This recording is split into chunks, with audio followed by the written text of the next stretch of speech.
Hi all, kids favourite wheat bread cheese sandwich எப்படி பண்ணுறதுன்னு பார்க்கலாங்களா? ஒரு பவுலில் பீஸா சாஸ், அதுக்கப்புறம் கொஞ்சமாக மயோனஸ், கூடவே கொஞ்சம் சீசனிங்ஸ் ஆட் பண்ணிக்கோங்க. எல்லாத்தையும் நல்ல ஒரு மிக்ஸ் கொடுத்து எடுத்து வச்சுக்கோங்க. பக்கத்தில் ஃபெஸ்டிவல்னால வாய்ஸ் கொஞ்சம் நாய்ஸியாக இருக்குங்க, கொஞ்சம் அட்ஜஸ்ட் பண்ணிக்கோங்க. டப்பு டப்புன்னு 10 மினிட்ஸில் செஞ்சிடலாங்க. கிட்ஸ்க்கு ரொம்ப பிடிக்குங்க. கண்டிப்பாக செஞ்சு பார்த்துட்டு எப்படி இருந்ததுன்னு கமெண்ட்ஸில் சொல்லுங்கள். இப்போ நமக்கு சாண்ட்விச்சுக்கு தேவையான சாஸ் ரெடி பண்ணியாச்சுங்க. வாங்க டோஸ்ட் பண்ணிக்கலாம். தோசைக்கல்ல கீ ஆர் பட்டர் போட்டு வீட் பிரெட்டை நல்லா 2 பக்கமும் டோஸ்ட் பண்ணிக்கோங்க.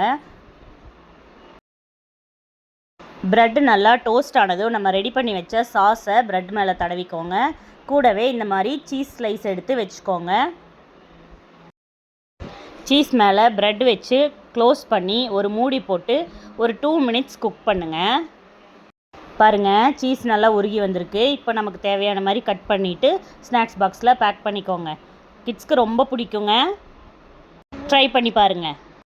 வாங்க நெக்ஸ்ட்டு சின்ன வெங்காய பருப்பு சட்னி எப்படி பண்ணுறதுன்னு பார்க்கலாம். தேவையான பொருட்கள்: சின்ன வெங்காயம், உளுந்து, கடலைப்பருப்பு, வரமிளகாய், கொஞ்சமாக புளிங்க. நாங்கள் 3 பேர் மட்டுன்றனால ரொம்ப கொஞ்சமான அளவு எடுத்திருக்கேங்க. நீங்கள் தேவையான அளவு எடுத்துக்கோங்க. கூடவே 2 தக்காளியும் ஆட் பண்ணிக்கோங்க. ஒரு கடாயில் எண்ணெய் விட்டு சூடானதும் பருப்பு 2ஐயும் ஆட் பண்ணிக்கோங்க.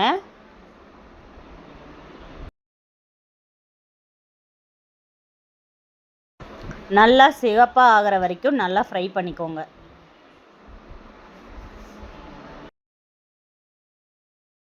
பருப்பு ஃப்ரை ஆனதும் வரமிளகா கூட சேர்த்துக்கோங்க. இப்போது வெங்காயம் ஆட் பண்ணிக்கோங்க.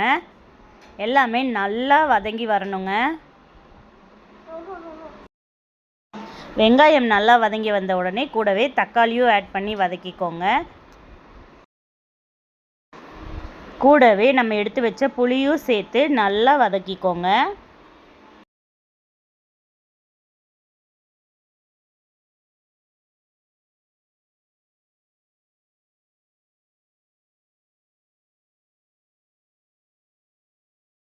கடைசியாக ஒரு கை நிறைய துருவின தேங்காய் ஆட் பண்ணி மிக்ஸ் பண்ணி விட்டுட்டு அடுப்பை ஆஃப் பண்ணிடுங்க.